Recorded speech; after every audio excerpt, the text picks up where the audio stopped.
गौतम बुद्ध नेहमी आपल्या शिष्यांना सांगत असे, या दुनियेमध्ये सगळ्यात जास्त धारदार शस्त्र हे आपले तोंड आहे आणि त्याहूनही धारदार आपले शब्द आहेत, ज्याने आपण रक्तपात न करता कोणत्याही माणसाला आतून मारू शकतो.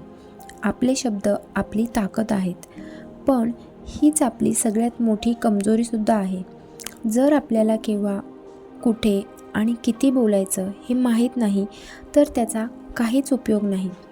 जर आपण योग्य वेळी योग्य उद्देशासोबत अचूक शब्दांचा प्रयोग केला तर आपण एक यशस्वी व्यक्ती बनू शकतो.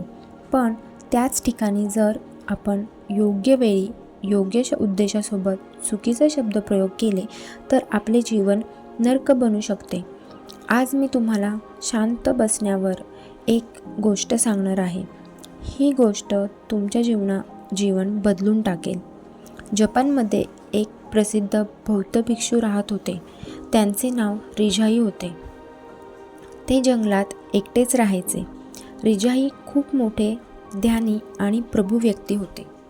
एक दिवस एक राजकुमार त्यांच्याकडे आला आणि म्हणाला, प्रिय भिक्षू, मी नेहमी थकलेलो आणि निराश त्रासलेला असतो. तसे तर माझ्याकडे सर्व काही आहे, पैसा, सुखसुविधा, जे प्रत्येक व्यक्ती मिळवू इच्छितो. पण तरीसुद्धा माझ्या मनात एवढी अशांती आणि चिंता का आहे? यावर रिजाई पुढे म्हणतात, या प्रश्नावर उत्तर तुलाच माहीत असेल, पण तू ते कधी जाणून घ्यायचा प्रयत्नच केला नाही. रिजाई पुढे म्हणतात, आपण एक प्रयोग करूयात. त्यासाठी मला तुझी साथ हवी आहे. त्यानंतर तुझ्या जीवनात कसलीच चिंता किंवा अशांती राहणार नाही. त्यावर राजकुमार म्हणाला, अवश्य, मी तुम्हाला साथ देईल. माझ्या मनाच्या शांतीसाठी मी काहीही करायला तयार आहे. रिजाई पुढे म्हणाले, पुढचे 10 दिवस तू आश्रमात राहशील. एक सामान्य व्यक्तीसारखे आपले जीवन व्यतीत करशील. या 10 दिवसात तू फक्त एकटा राहशील. तुला मौन धारण करावे लागेल. शक्य तितके कमी बोलायचे आहे. राजकुमार भिक्षूंच्या बोलण्याला सहमत झाला. पहिल्या दिवशी राजकुमारला आपलं मन जास्त विचलित होऊ लागल्याचं जाणवलं. त्याच्या मनात विविध प्रश्न पडत होते. त्याला सामान्य माणसाचे जीवन जगताना कसे तरी वाटत होते. त्याला आतून बोलण्याची प्रबळ इच्छा होत होती, पण तो मौन राहिला. त्याने तोंडातून एक शब्दसुद्धा काढला नाही. आणि रात्र होता होता त्याला शांतीचा अनुभव व्हायला लागला. त्याच्यासाठी हा अनुभव वेगळाच होता. तो स्वतःच्याच मनाला प्रश्न विचारत होता की मला माझ्या अंतरात एवढे सुख का जाणवत आहे. दुसऱ्या दिवशी राजकुमार एकांतात निसर्ग पाहत बसला होता. झाडांना, फुलांना, पक्ष्यांना बघून त्याला खूप शांत वाटत होतं. त्याला हा निसर्गाचा अनुभव पहिल्यांदाच आला.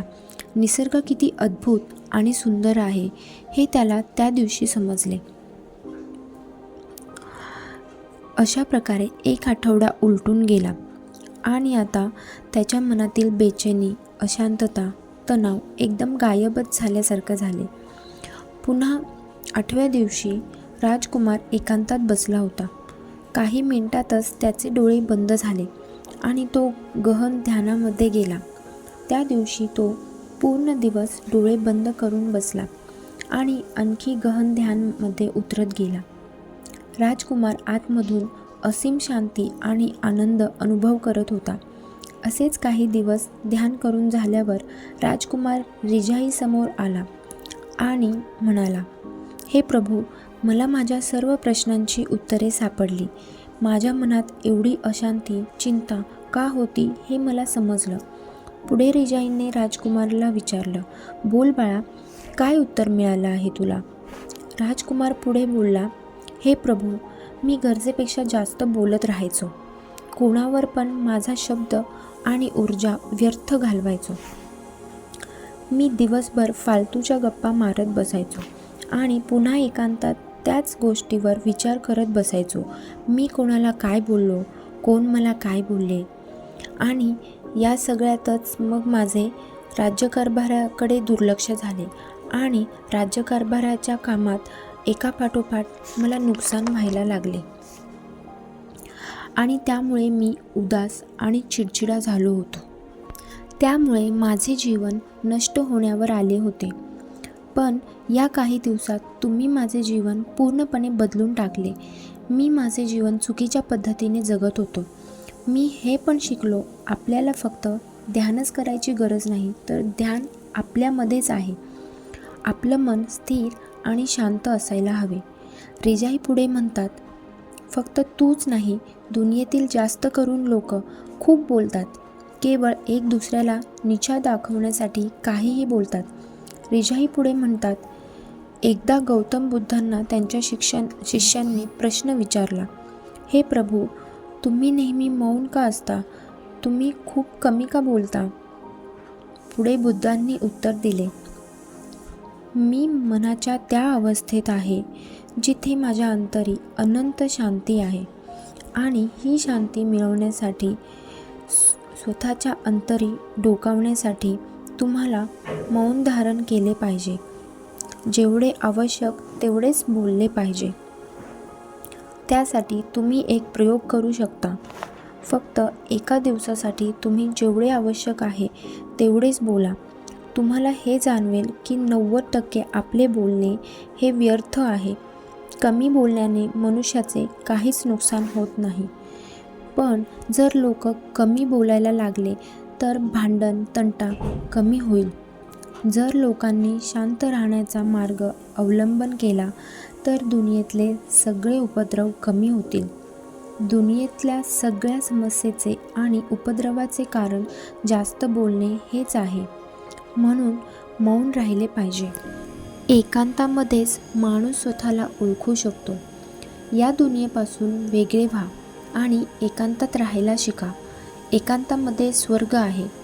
दुसऱ्याच्या उपस्थितीत बेचैन होत असेल तर डोळे बंद करा आणि एकांतामध्ये जा.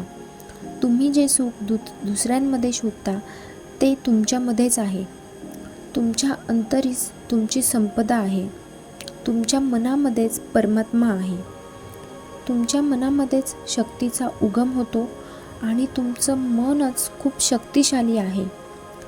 तुमच्या आंतरिक मनाला पराकाष्ठाच्या त्या शिखरावर पोहोचवा जिथे सुख आणि शांती अपरंपार आहे.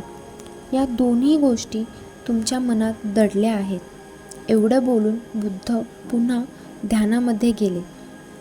हे ऐकून राजकुमार शांत झाला आणि तो रिजाईंच्या पाया पडला व तिथून निघून गेला. त्याने मनातल्या मनातच मौन आणि शांतीच्या मार्गावर चालायचे ठरवले. मित्रांनो, तुम्हाला ही गोष्ट कशी वाटली कमेंट करून नक्की सांगा. गोष्ट आवडली असेल तर लाईक आणि आपल्या जवळच्या व्यक्तीसोबत शेअर करा. अशाच प्रेरक गोष्टी ऐकण्यासाठी माझ्या चॅनलला सबस्क्राईब करा. थँक्यू.